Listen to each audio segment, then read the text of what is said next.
కామారెడ్డి జిల్లాలో భారీగా పోలీసు ఉద్యోగులను బదిలీ చేస్తున్నట్లుగా ప్రభుత్వం ఉత్తర్వులు జారీ చేసింది. ఒక్కసారిగా 146 మంది పోలీసులను బదిలీ చేయగా అందులో ఏఎస్ఐ, హెడ్ కానిస్టేబుల్, కానిస్టేబుళ్ల బదిలీ చేస్తున్నట్లు ఎస్పీ రాజేష్ చంద్ర తెలిపారు. అలాగే 8 మంది ఏఎస్ఐలు, 18 మంది హెడ్ కానిస్టేబుళ్లను, 111 మంది కానిస్టేబుళ్లు, 9 మంది సిబ్బందిని బదిలీ చేస్తున్నట్లు ఆయన స్పష్టం చేశారు.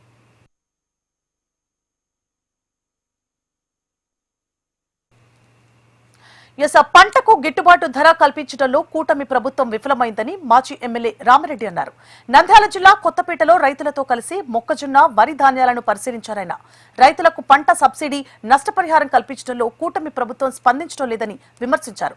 అలాగే గత ప్రభుత్వం జగన్మోహన్ రెడ్డి హయాంలో రైతులతోనే నేరుగా ధాన్యాన్ని కొనుగోలు చేసి నష్టపోయిన రైతులకు పరిహారం అందించిన ఘనత వైసీపీ ప్రభుత్వం ఉందని కొనియాడారు. జగన్మోహన్ రెడ్డి రైతులకు గిట్టుబాటు ధర కోసం 3,000 కోట్ల రూపాయలతో ధరల స్థిరీకరణ నిధి ఏర్పాటు చేశారని, ఒక్క బనగానపల్లె నియోజకవర్గంలోనే కోట్లాది రూపాయల పంట నష్టం పరిహారం కల్పించిన ఘనత వైసీపీ ప్రభుత్వానిదని ఆయన స్పష్టం చేశారు.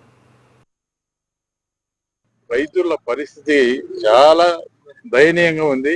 పండించిన పంటకు గిట్టుబాటు ధర లేదు.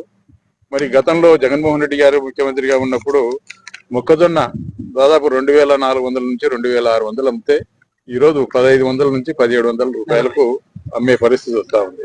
అదే విధంగా ఒడ్లు 2,600 అమ్మితే ఈరోజు కేవలం 1,400, 1,500 ఒడ్ల రేటు. అదే విధంగా శనగలు 6,500 గతంలో అమ్మితే ఈరోజు 5,000 రూపాయలు.